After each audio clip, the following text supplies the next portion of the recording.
Hello దోస్తుల్, welcome to my channel. ఒక్కసారి try చేసి చూద్దాం. అందరు ఎలా ఉన్నారండి? బాగున్నారా? నేను కూడా చాలా బాగున్నానండి. అయితే ఇవాళ రెసిపీలోకి వెళ్ళిపోదాము. ఇవాళ అయితే నేను మీకు మంచి లంచ్ బాక్స్ రెసిపీ అయితే చూపిస్తాను. అది వచ్చేసి గార్లిక్ స్వీట్ కార్న్ రైస్ అండి. సూపర్ టేస్టీగా ఉంటుంది. పిల్లలకైతే చాలా బాగా నచ్చుతుందనమాట. చేసుకోవడం కూడా చాలా సింపుల్ అండి. ఇలా గనుక చేశారంటే పెద్ద పెద్ద రెస్టారెంట్స్లో తిన్న ఫీలింగ్ వస్తుందండి. అంత బాగుంటుంది.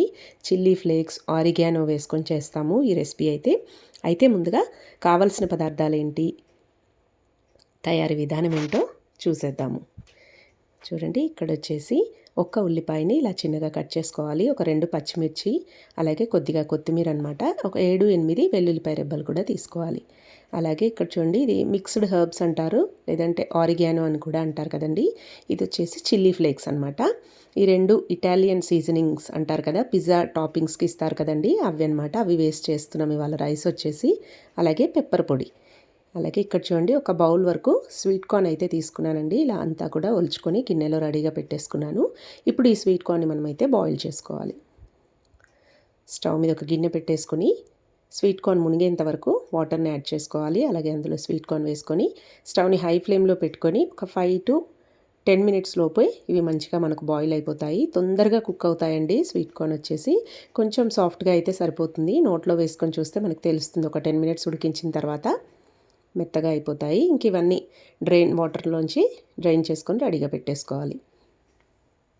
ఇప్పుడు స్టవ్ మీద ఒక కడాయి పెట్టేసుకొని అందులోకి ఈ రెసిపీని పూర్తిగా బటర్తో చేసినా చాలా బాగుంటుందండి. నేనైతే ఇక్కడ 2 స్పూన్స్ వరకు నార్మల్ ఆయిల్ యూస్ చేశాను. అలాగే 1 స్పూన్ వచ్చేసి నెయ్యిని అయితే వేసుకున్నానండి. మీరు కావాలంటే బటర్తోనే చేయొచ్చు, చాలా బాగుంటుంది. నా దగ్గర ప్రస్తుతానికి బటర్ లేదని ఇలా కొంచెం ఆయిల్, కొంచెం నెయ్యి వేస్ట్ చేస్తున్నాను.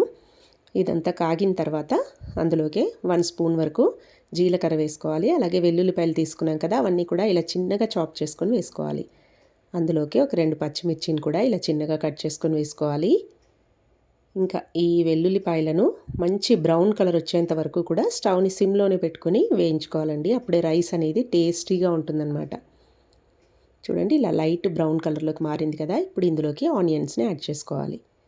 అలాగే కొంచెం కొత్తిమీరని కూడా యాడ్ చేసుకొని, ఆనియన్స్ కూడా మనకి లైట్ బ్రౌన్ షేడ్ రావాలండి. ఇలా కలుపుకుంటూ వీటిని కూడా దూరగా ఫ్రై చేసుకోవాలి. చాలా సింపుల్ ఇంగ్రీడియంట్స్ అండి. అలాగే రెసిపీ అయితే సూపర్ టేస్టీగా ఉంటుంది. మంచిగా స్పైసీగా ఉంటుంది. పిల్లలకు కూడా బాగా నచ్చుతుంది అనమాట. స్పైసీగా మధ్యలో ఈ స్వీట్ కార్న్ తగులుతూ చాలా బాగుంటుంది. తప్పకుండా ట్రై చేయండి. చూడండి, ఆనియన్స్ అన్నీ కూడా ఇలా మంచిగా ఫ్రై అయిన తర్వాత ఇందులోకి మనం బాయిల్ చేసి పెట్టుకున్న స్వీట్ కార్న్ని యాడ్ చేసుకోవాలి. ఇంకా ఈ స్వీట్ కార్న్ మీదకి ఇవన్నీ వేసుకోవాలండి. ఆరిగానో ఒక 2 స్పూన్లు, 2 స్పూన్ల చిల్లీ ఫ్లేక్స్ కూడా యాడ్ చేసుకోవాలి. ఇవన్నీ వేసుకొని స్టవ్ని హై ఫ్లేమ్లో పెట్టుకొని ఇవన్నీ కూడా మంచిగా టాస్ చేసుకోవాలండి. ఈ పోపులోనే ఇవన్నీ బాగా వేగిపోవాలన్నమాట. ఇవి ఇలా కొద్దిసేపు ఫ్రై చేసుకున్న తర్వాత ఇందులోకి సాల్ట్ అయితే యాడ్ చేసుకోవాలి. ఇంకా రైస్కి సరిపడేంత సాల్ట్ని అయితే ఇక్కడే వేసుకోవాలి. 1.5 టీ స్పూన్ వరకు సాల్ట్, అలాగే ఒక పావు టీ స్పూన్ పెప్పర్ పొడిని ఇక్కడ వేసుకొని ఇంకా అంతా కలిసేలాగా మంచిగా కలిపేసుకోవాలి. ఈ ప్రాసెస్ అంతా కూడా స్టవ్ని హై ఫ్లేమ్లో పెట్టుకొని చేసుకోవాలి. అప్పుడే మనకి రైస్ అనేది మంచి టేస్టీగా వస్తుంది. ఇంకొక 3 minutes పాటు ఫ్రై చేసుకున్న తర్వాత ఇప్పుడు ఇందులోకి మనం అన్నం వండుకొని చల్లారబెట్టేసుకోవాలండి. ఆ రైస్ని అంతా కూడా ఇందులోకి యాడ్ చేసుకోవాలి. రైస్ పొడి పొడిగా రావాలి అంటే రైస్ని అయితే ముందుగానే కుక్ చేసుకొని ప్లేట్లోకి తీసుకొని బాగా చల్లారబెట్టేసుకోవాలండి. అప్పుడే రైస్ మనకి మంచిగా పొడి పొడిగా వస్తుంది. అయితే ఇక్కడ రైస్ మనము నార్మల్గా రెగ్యులర్గా తినే రైస్ అయినా వాడుకోవచ్చు, లేదంటే బాస్మతి రైస్తో అయినా కూడా చేసుకోవచ్చు. నేనైతే ఇవాళ రెగ్యులర్ రైస్తోనే చేస్తున్నాను. ఏ రైస్తో చేసినా కూడా సూపర్ టేస్టీగా ఉంటుంది.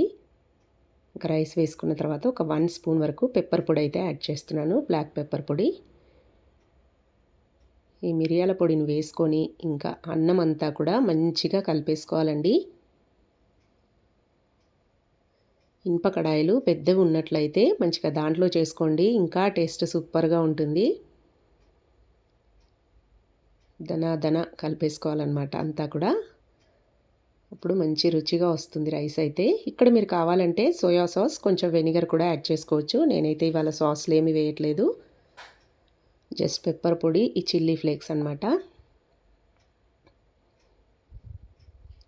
చిల్లీ ఫ్లేక్స్ చాలా స్పైసీగా ఉంటాయండి. చూసుకొని యాడ్ చేసుకోండి. మీ పిల్లలు తినే స్పైసీనెస్ని బట్టి చూసి యాడ్ చేసుకోండి. నాకైతే ఇక్కడ రైస్ చాలా స్పైసీగా అయింది.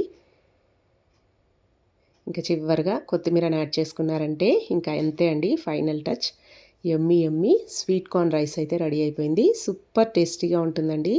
తప్పకుండా ఇలా ఒకసారి ట్రై చేసి చూడండి. ఎప్పుడు పిల్లలకు స్వీట్ కార్న్ అంటే మామూలుగా మనం ఉడకబెట్టేసి పెప్పర్ పొడి, చాట్ మసాలా వేసి ఇస్తుంటాం కదా. ఇలా ఒకసారి రైస్లో వేసి చూడండి. ఎక్సలెంట్ టేస్ట్ అనమాట. వాళ్ళు కూడా ఎంజాయ్ చేస్తూ తినేస్తారు. అంత బాగుంటుంది రైస్ అయితే.